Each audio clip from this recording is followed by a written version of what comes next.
75. Alors là, on est sur... Le 75, c'était les breaks. Non, les dernières DS 75. Elle était bleue, je sais plus laquelle. Mieux savoir que moi. Mais bon, bref, 1 450 000 DS. Alors, ce modèle-là, alors, ceux qui ont mon âge, quand j'étais gamin, et que j'étais étudiant en Belgique et que je revenais à Lille, je voyais me doubler, nous avec notre R8 à la con, on voyait une DS avec les cornets de frites. T'as eu des R8 toi? Attends, c'est la seule voiture qu'on voyait de loin avec ce cornet de frites qui vous doublait. Tu te dis, ah, attention, respect. C'est une DS. Quoi le cornet de frites? Ah oui. Alors, la suite, il n'y a que la DS. Il n'y a que la DS qui a les cornets de frites chromés. Alors, sur la DS, sur l'idée, non. Alors, le cornet de frites, c'est vraiment un moyen, quand vous êtes sur l'autoroute en 70, 72, vous êtes en R8 ou en je sais pas quoi, et tout d'un coup, vous voyez une DS arriver, vous dites, il n'y avait pas de limite de vitesse, il roulait à 160, tu lui dis, bon, hey, j'avais 12, 13 ans, tu dis, maman, fais pas la course, laisse passer. On laisse passer la DS. Alors, la DS, c'est une DS 20, ça veut dire quoi? 2 litres. C'est la 21 qui est bien, la 23 qui est bien, mais pas la 20. On te demande pas ce que tu aimes, on te demande ce que c'est. Alors, il n'a pas tout à fait tort. Alors, une DS20, c'est quoi? Alors, on va faire du marketing, on va segmenter l'offre de la DS en DS19, en DS20, en DS21, on a déjà un moteur qui va faire 12 chevaux au lieu de 11. Ça correspond à la cylindrée en fait. Tout à fait, 2 litres, etc. Ouais. Mais 2 litres 100, la 21, Oui. 2 litres pour Et la 2 litres 3 voilà. pour les dernières. Et 2 litres 3 pour la dernière. Ayant eu des 21 et des 23, il y a un plus sur la 23 que vous ne connaissez pas. Quand vous avez une 21, faites-vous plaisir avec une boîte hydraulique. Quand la 23 arrive avec la boîte 5 vitesses, faites-vous plaisir, qui fait plaisir aussi, avec la boîte 5, parce que c'est autre chose. Et là, tu es à 170 sur... on était à 170 sur l'autoroute. Alors, cette voiture est une transition, c'est la 2 litres. Elle a un modèle intéressant parce qu'elle a la boîte hydraulique, donc comme le cabriolet. Alors, c'est une voiture qui, d'après 72, les poignées sont intégrées à partir de 73. Elle a les phares directionnels. Est-ce que vous savez ce que c'est qu'un phare directionnel qui fonctionne avec les roues? Vous avez roulé avec ça. Je peux vous dire, quand on va rouler en DS21, en DS23, que quand vos phares sont bien réglés, vous êtes sur autoroute, vous êtes sur grande route, je ne parle plus des vitesses à la con, à 40 et 30 à l'heure et 70, bon, il n'y a pas de maréchaussée.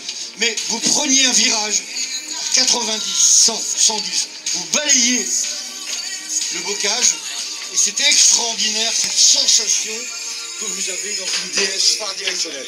La DS phare directionnelle est moins belle à partir de 67 que les anciennes avec les anciennes phares, les anti-brouillards, mais au niveau J'ai compris. utilisation, c'est extraordinaire. Madame, elle a compris. Pardon, excuse-moi, je t'ai coupé. Et ça marche avec un système que vous avez sous le capot, et à chaque fois que vous tournez le volant, vous avez donc les 2 phares annexes. Total, une fois que c'est sur le jeu au 4x4, on va pouvoir monter la suspension grâce aux 4 sphères, enfin aux 5 sphères d'azote. D'accord. Alors, la descende. Et alors, celle-là est au point. Les premières Citroën DS avaient les gros problèmes avec le liquide rouge qui était corrosif. Et donc, quand ça pétait, il n'y avait plus de suspension. Le problème de Citroën, quand il a monté la DS, c'est que les concessionnaires et les agents au début ne savaient pas bricoler sur cette voiture ou la taper. Ce qui est arrivé quand la 21 injection électronique est arrivée en 70, ça m'est arrivé. Je vais chez un concessionnaire Citroën, oh, une injection, il ferme le capot. Ah bah je dis merci, vous êtes top. Donc cette voiture-là était très innovante à l'époque. Son seul défaut, c'était le moteur qui descendait de la traction, qui était issu de la traction. Pourquoi? Parce que Citroën avait prévu un 6 cylindres, ils n'ont pas eu le temps. Pourquoi? Parce qu'il y a eu pas mal de problèmes au début, ils ont résolu les problèmes prioritaires sur la voiture, et le 6 cylindres, il est resté à l'abandon. Dommage qu'on n'ait pas présenté la Mi 6 qui part là, je n'avais pas vu. Dommage. Alors il y avait un 6 cylindres à plat qui était prévu, mais comme Citroën, il y a toujours plein de temps d'avance. À un moment donné, il y a des finances aussi. Et cette voiture est vraiment au point. À partir de 63, 65, on change le liquide et on va mettre une catégorie Palace, qui est une merveille au niveau de finition intérieure. Il doit doubler, c'est magnifique. Et eu Prestige aussi. Alors, Prestige, alors là, alors Prestige. Non. Alors chaperon, Raymond Barre, pour nos ministres qui nous coûtent un peu cher parfois, on a fait aussi des DS Rescue, des chefs d'entreprise. Alors c'est pas très confortable pour être monté dedans. C'est que le siège, non mais le siège avant du chauffeur, 91, parce qu'il faut mettre la vitre derrière et toute la place passager, comme tu as vu sur l'attraction. Explique aux gens une vitre de séparation. Alors, la vitre de séparation est donc manuelle. Vous avez une boiserie avec le téléphone et vous avez un arrière-cuir où on éteint les jambes et le chauffeur, il ne faut pas qu'il soit trop grand. Cette voiture est très lourde, elle n'est pas pour moi, que ça mène. Mais tu n'as pas le même plaisir de conduire que quand Philippe Bouvard, je crois qu'on a eu une à une époque. Philippe Bouvard a eu aussi une prestige. Très belle auto avec une finition intérieur bois et cuir de toute beauté quand même, il faut dire. On en a eu très peu par Henri Chaperon. Voilà. On peut dire aussi que cette voiture elle a été dessinée par quelqu'un de très connu. Tu peux le dire ça aussi, pour sa mémoire. Alors, je cherche le nom, c'est l'italien Flamino Bertoni. Qui a sculpteur. La traction, qui a dessiné le cabriolet traction, qui a dessiné le coupé traction, qui a été aussi sur l'Ami6. L'Ami6, oui, exactement. Et bien sûr le père Flamino Bertoni de cette voiture. Alors cet ingénieur est extraordinaire, il faut le dire à personne, il a travaillé chez Renault, il a travaillé pour... C'est un sculpteur au départ. Oui, oui, bon, c'est pour entendu avec Louis Renault, c'est normal. Bon, et il a été voir en vrai, et il a fait de très belles choses. Voilà. Et Flamino, il est mort il n'y a pas si longtemps que ça, en 65, 68. Oui, enfin si, un artiste. Ça remonte quand même. Oui. Un artiste.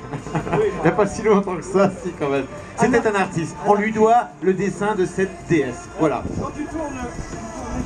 Oui, j'ai fait voir tout à l'heure. Voilà. Alors, là, nous avons exactement... il est en train de tourner, c'est-à-dire il est à 110 km/h, il y a un virage, et là il va m'éclairer complètement le virage. Ça, chapeau. Surtout en montagne, c'est très pratique. À 110 en montagne. Non mais pas, voilà.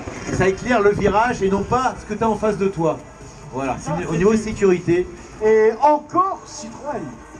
À chaque fois que je vous parle d'innovation, bon vous allez me dire que j'ai un double chevron, c'est un peu vrai. Mais à chaque fois que je vous parle d'innovation, c'est... Citroën, voilà. Alors on va passer à une dernière voiture, même si certains n'aiment pas. Ça fait partie de la